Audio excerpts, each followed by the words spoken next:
Hello friends, good morning. तो आपका big bang घटना के बाद आपकी बात करें हम, वो है आकाशगंगा, राइट। तो इसके पहले हमने बिग बैंग घटना या महाविस्फोट सिद्धांत देखा था।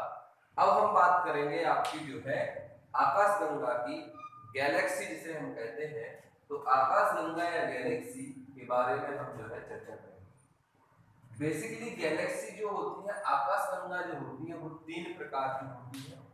पहली अंडाकार इलिप्टिकल, दूसरी स्पाइरल या सर्पिलाकार, और तीसरी इर्रेगुलर या अनियमिताकार। तो ये तीन प्रकार की होती हैं। पहली अंडाकार, दूसरी स्पाइरल यानी सर्पिलाकार, और तीसरी अनियमित यानी इर्रेगुलर प्रकार की आपकी आकाशगंगाएं हमारे ब्रह्मांड में पाई जाती हैं। हम आपको बता चुके हैं कि लगभग 10 की घात 11 आकाशगंगाएं ब्रह्मांड में असंख्य असंख्य कह सकते हो, खरब, 100 खरब, 1 खरब के हिसाब से बात करें तो 100 खरब आकाशगंगाएं आपकी जो है यहाँ पर पाई जाती हैं। 10 की घात 11 आप बेसिकली याद रख सकते हो। सबसे ज्यादा जो जिस प्रकार की आपकी संरचना पाई जाती है वो अंडाकार होती है। आकाशगंगाओं की ज्यादातर आकाशगंगाएं अंडाकार होती है, लगभग 2/3 या ऐसा कह सकते हो कि 3/4 जो है, और 1/4 आपकी जो है स्पाइरल सर्पिलाकार पाई जाती है। इसके अलावा आपकी बात करें तो ये आपकी कम जो है अनियमितता आकार की इसके बाद पाई जाती है। खैर, हम बात करें कि तारों का एक डेफिनेशन के हिसाब से कि आकाशगंगा क्या है, तो तारों का विशाल पुंज, लगभग 10 की घात 11 तारे एक आकाशगंगा में भी पाए जाते हैं। तो जितनी आकाशगंगाएं हैं उसमें प्रत्येक में लगभग 10 की घात 11 क्या है, तारे हैं। तो तारों का विशाल पुंज क्या कहलाता है, आकाशगंगा कहलाता है। तारों की विशाल पुंज को ही क्या कहा जाता है, आपका आकाशगंगा कहा जाता है। इसी को हम क्लस्टर कहते हैं। जैसे सरस्वती आकाशगंगा का सुपर क्लस्टर कहलाता है। तो सुपर क्लस्टर या क्लस्टर जो है वो विशाल पुंज जो होता है या एक विस्तृत श्रृंखला जो होती है, उसी श्रृंखला को क्या कहा जाता है, आपका एक तरीके से आपका क्लस्टर कहा जाता है, या उनका जो है विशाल पुंज। तो तारों की विशाल पुंज को हम क्या कहते हैं, आपका आकाशगंगा कहा जाता है। इनमें आपका 98% तारे होते हैं, 2% गैस एवं धूल के कण पाए जाते हैं। तो 98% तारे और 2% गैस एवं धूल के कणों का इसमें मिश्रण होता है। और सूर्य के निर्माण में जो है कई सारी चीजें ये आपकी उत्तरदायी होती हैं, जो है तारों के लिए। तो ये आपकी इस तरीके से एक आकाशगंगा आपकी डेफिनेशन हो जाती है। तो इसकी रचना की बात करें तो एक बीच में जो है ब्लैक होल है। इसकी पहली सीमा जो होती है उसको हम क्वासर सीमा कहा जाता है। क्या कहा जाता है, क्वासर सीमा कहते हैं। तो ये क्वासर सीमा कहलाती है। ये हमारा सूर्य है।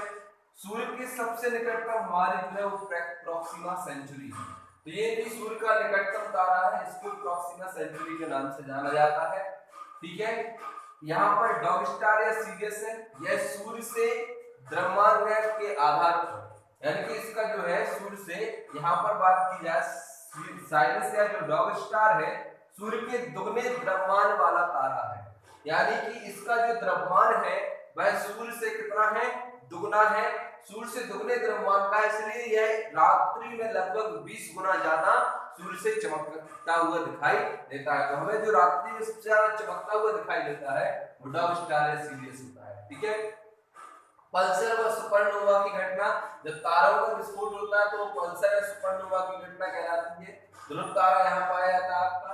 ओरियन नेबुला, ओरियन नेबुला क्या है, ओरियन नेबुला सबसे शीतल एवं चमकीले तारों का समूह है। तो जो हमारी आकाशगंगा है, पहली बात तो ये समझो कि हमारी आकाशगंगा का नाम क्या है, हमारी आकाशगंगा का नाम मिल्की वे। ठीक है, जिसे हम दुग्ध मेखला कहते हैं। बेसिकली आकाशगंगा को प्रायद्वीपीय ब्रह्मांड भी कहा जाता है। जैसे कि हमारा जो भारत होता है, भारत क्या होता है, प्रायद्वीपीय भारत कहा जाता है उसको। तो प्रायद्वीपीय भारत क्यों कहा जाता है, बेसिकली तो द्वीप होते हैं, महाद्वीप होते हैं, लेकिन प्रायद्वीप भी होते हैं। उसी प्रकार आपकी जो आकाशगंगाएं होती हैं उन्हें हम प्रायद्वीपीय ब्रह्मांड कहते हैं।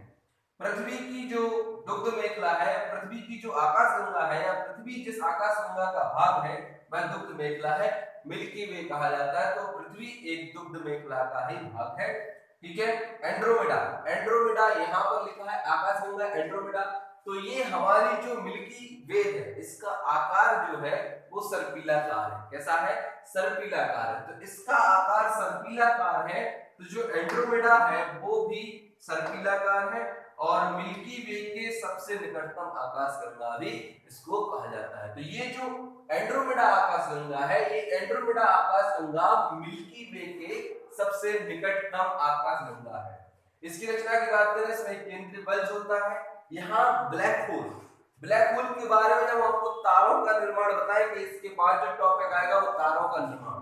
तो तारा कैसे बनता है और कैसे मृत अवस्था तक पहुंचता है, वो आपका एक तारे की उत्पत्ति से लेकर मृत अवस्था तक ब्लैक होल तक के बनने की घटना को जो है हम आपके बारे में चर्चा करेंगे। क्योंकि पिछले वर्ष जो है आपका कई सारी घटनाएं ब्लैक होल के बारे में हुई थी। तो ब्लैक होल के संदर्भ में जितनी भी बातें की जाती हैं उनके बारे में हम देखेंगे कि कैसे आपका एक तारा जो है व्हाइट ड्वार्फ, रक्त दानव और ऐसे बनते बनते ब्लैक होल में कन्वर्ट होता है। तो बात करेंगे, ब्लैक होल एक ऐसी अवस्था होती है जहां से प्रकाश की अवस्था भी वापस नहीं आ पाती, यानी प्रकाश जो है वो भी वापस नहीं आ पाता है। तो ऐसी अवस्था को हम ब्लैक होल कहा जाता है। तो वो केंद्रीय बल्ज के रूप में 3 घूर्णनशील भुजाएं होती हैं, 1 2 3। तो ये अलग अलग इनकी जो है घूर्णनशील भुजाएं होती हैं जो कि स्पाइरल प्रकार की होती हैं। इनकी आकार सर्पिलाकार होता है। तो ये हमारे जो है आपका आकाश गंगा का एक मोटा मोटा काम है, एक आकाश गंगा इसके अंतर्गत आ जाती है।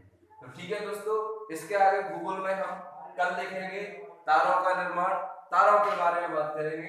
धन्यवाद।